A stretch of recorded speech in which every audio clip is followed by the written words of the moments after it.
a DJ. I've Yeah, learned that DJ today. Legs. I Yeah. learned that you're a DJ today, which I'm excited to talk to you about. You have a radio show? I am a co-host when I'm not on the ballot. I co-host both sides of the aisle with Natalie Gochner and Senator Dan McKay. Okay. You've been a teacher, a nonprofit executive director of an art center, Uh-huh. a policy researcher, a tour guide at a state park, and served our country as a Peace Corps volunteer. Yeah. What a fascinating life. What haven't you done? Well, you know what I don't do? Something I don't do is hug my friends or go out to eat or go to movies because we are living in an unmitigated pandemic. So that's something I don't do. Something else I would say is I've never been a good tap dancer, though I sure tried when I was growing up. So how do you learn to DJ? So DJ is definitely an overstatement for what I do. But what I love to do more than anything is a couple of times I've had the opportunity to play music for friends' weddings. And my favorite thing to do is to get a dance floor of people just like having the time of their lives and make it so that they don't want to leave. Like I love it when a song is like ending and I can see them thinking about getting, a drink of water, maybe going to grab a bite to eat, but then I pull them back in with another Yeah. song. So that's my favorite thing to do. So I've done a few. I've done a few weddings for friends, and then I've done Pride. Actually, the last 3 years, I was able to DJ the last night of Pride in Salt Lake City, which was really fun too. But basically, I just play. I play the pop hits that you want to dance to. I love that. So you mentioned the pandemic. Let's talk about it real quick. Yeah. Obviously, not slowing down. In fact, we're seeing cases spike over the past few weeks. How do you think the state's handled this? Oh, not well, but I don't think that it's a bigger problem than just what the state is doing or not doing.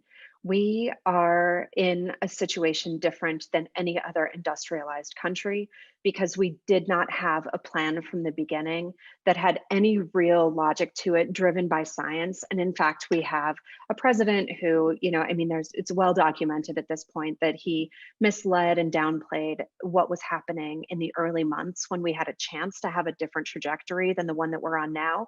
And frankly, he put states in a position where they had to compete for resources in a way that I think we can pat ourselves on the back on for how it made us feel when we came together to try to address some of the problems. But the in particular, I think the testing deficiencies that are a nationwide problem, really not getting the resources that we needed into our community at the right time, not supporting our schools in the way that I think they should have been supported. There are many things to criticize. I know this has been a difficult time. We've tried to make difficult decisions at Salt Lake County as well, some that have been very unpopular, but ultimately, where I'm concerned, and I think as a leadership team and our county, we're really concerned about that balance between getting the public health measures right and being able to keep our economy strong. We're lucky in terms of the overall economic outlook in our state. Salt Lake County is, a part of that benefits from a really healthy and strong economy. But I'm very worried what the next few months could look like, especially if we see cases continue in the way, and the positivity rate that we've seen over the last few weeks is really, it's a real problem. We've seen a stark difference in the way Utah County has handled the COVID-19 and Salt Lake County. You're a Salt Lake County councilwoman. You have the mayor council form of government. Utah County has three commissioners. Second largest county in the state has three commissioners that govern the entire county. It's currently going through a ballot initiative, Prop 9, to change that form of government, not to the same as what Salt Lake County does, but it is going to a mayor council format, Yeah. and away from having three commissioners. What is your take on Prop 9, given that you serve on county A council? council mayor, yeah, form of government. So I think there are a couple of benefits that I hope people will consider when they're going to vote. One is really about checks and balances. When you have those two branches of government and you have the ability to have that interplay, you really do have a greater opportunity for, I think, responsive and responsible government around that form. of checks and balances. As a person who was part of a very modest, but a small tax increase, I understand how politically challenging it can be. We had a just over 7% increase in Salt Lake County last year.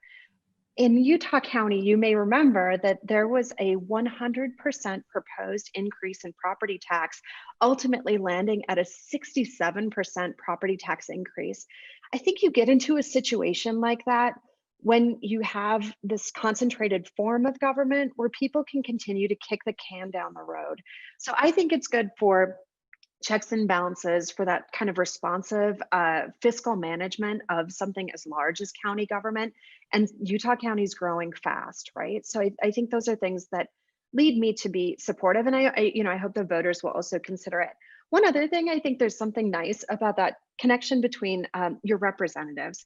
We have a 9-person council, which I think there's fair question about that number being one of 9 is a challenge, but it's also a real honor. It's an honor to work with 8 other people and try to find common ground and consensus. I think the proposal is not exactly like ours, but you'll get closer representation, and I think that's a benefit as well. Unanimously, this commission came up with the recommendation to go to a mayor Council council mayor. Yeah. form of government. But I believe it's 5 and then, one mayor. Totally in favor of that. I'm on record as being in favor of that. Makes all the sense in the world. I don't know why we'd have 3 guys, and it's always 3 guys, be run the entire county. It just doesn't make sense. Yeah, it's a big responsibility. I can tell you, I'm also in a part-time role, right? So I have a full-time job and serve at the county council, serve on the county council at large. It's a big responsibility. And just to even think about, not being able to share that or having just to share that with 2 other people is really an overwhelming proposition in my mind. So I think you'll get better representation, hopefully a really nice balance of government with a slightly smaller council and the mayor. Yeah. How much fun are you having during this election cycle? Oh, I have a lot of fun most of the time.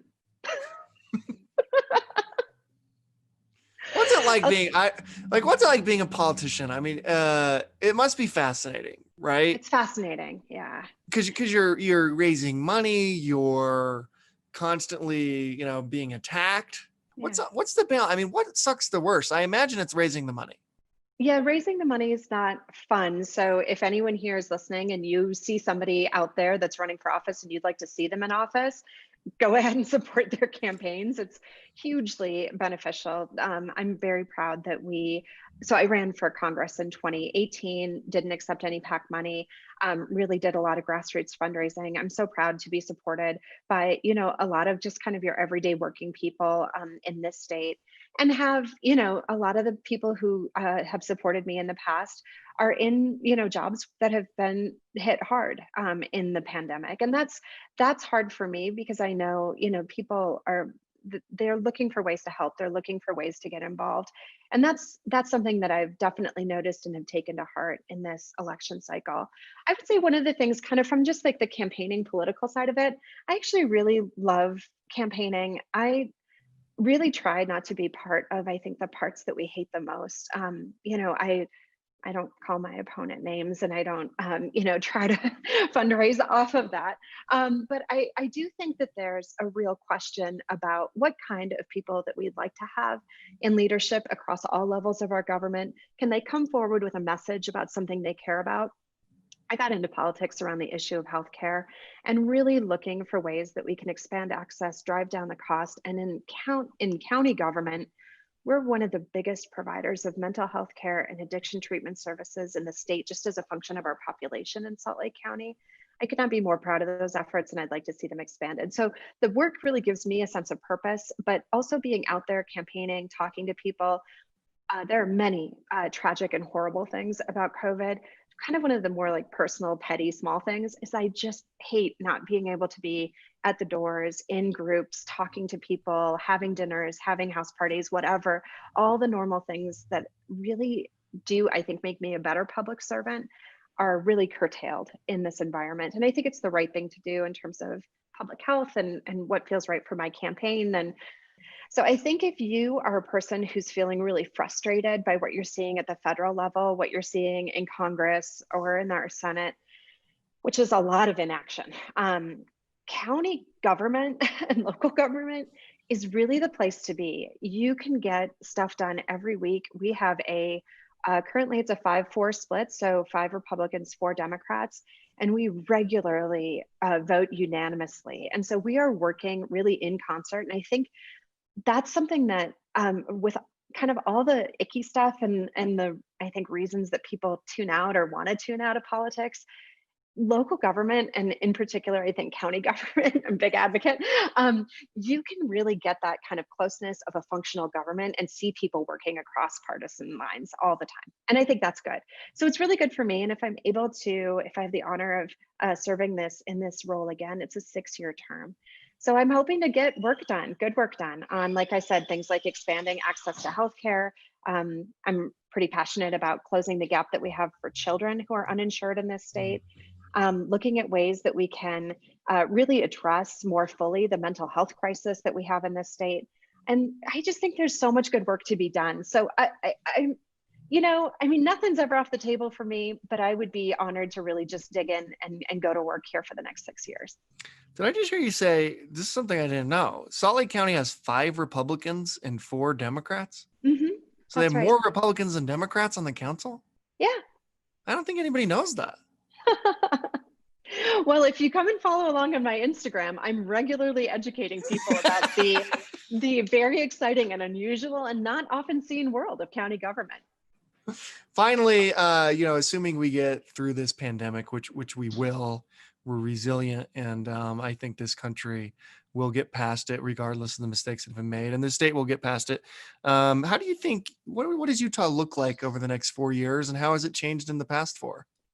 Well, Utah's changed a lot. I think a function of just the growth that we're seeing, the fact that we are still a very young state, is something that I think is interesting. I think if you look at some of the demographic and political changes that we've seen, even in places like Arizona, Colorado, Nevada, really on all sides of us, there's good reason to believe that our state is changing too. And I think there's evidence of it, not just kind of what it feels like, but the passage of Medicaid expansion, the passage of the anti-gerrymandering efforts that happened in 2018, also medical marijuana to me suggests that the voter population, which is only, I guess, what is it? It's not half of our state's population, but whatever, I think it was 1.6 million ballots went out in this election, but our voting constituency, when asked about actual issues, I think is much more kind of centrist than you would pick up if you looked at our supermajority Republican state legislature. So I think you're going to start to see some of that changing. And I think you're already seeing that changing with some of the votes that more moderate Republicans in our state legislature take regularly. So what I hope we see and what I think we have seen is that kind of pull to the middle. And it's also reflected in how many independents and unaffiliated voters we have across this state. People who are really looking for people to dig in and address some of the some solutions that are beyond needed on issues like homelessness, of course, our air quality, environmental concerns, protecting our public lands, which I know is a high priority for many people, and really addressing and planning for the kind of growth that we're expecting to see here before, I think it's another 500,000 people in Salt Lake County before 2050. So what I think we're going to see, and this one's tough, but I think we're going to see communities, growing and changing quickly. We've already seen this. Some of the most difficult votes I've taken on the council are related to growth and development, housing developments. But I also know that 2/3 of the growth we're experiencing is internal. We still are lucky to have large families in the state, and those people want to live close to home too.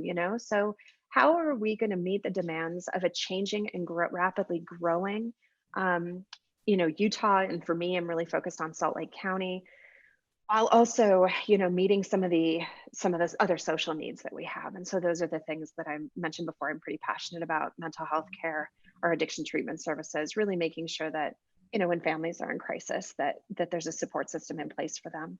So anyway, I think it's a bright future. I think it's an exciting future. I think the work that's happening, attracting industries like Silicon Slopes, but also the just booming outdoor industry that we have in the state. So many things are changing so quickly. And I think that's exciting. I think it's a huge opportunity, but change is also hard, and I can understand that.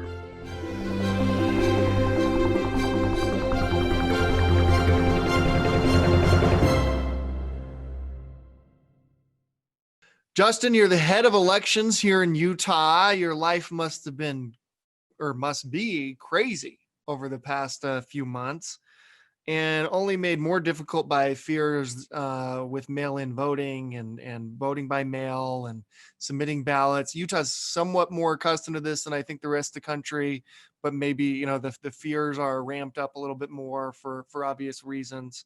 How long has Utah had mail-in voting? That's a good question. In 2012, there was a law that was passed that said any county could run their election entirely by mail. And so we had our first county, Duchesne County, do it in 2012.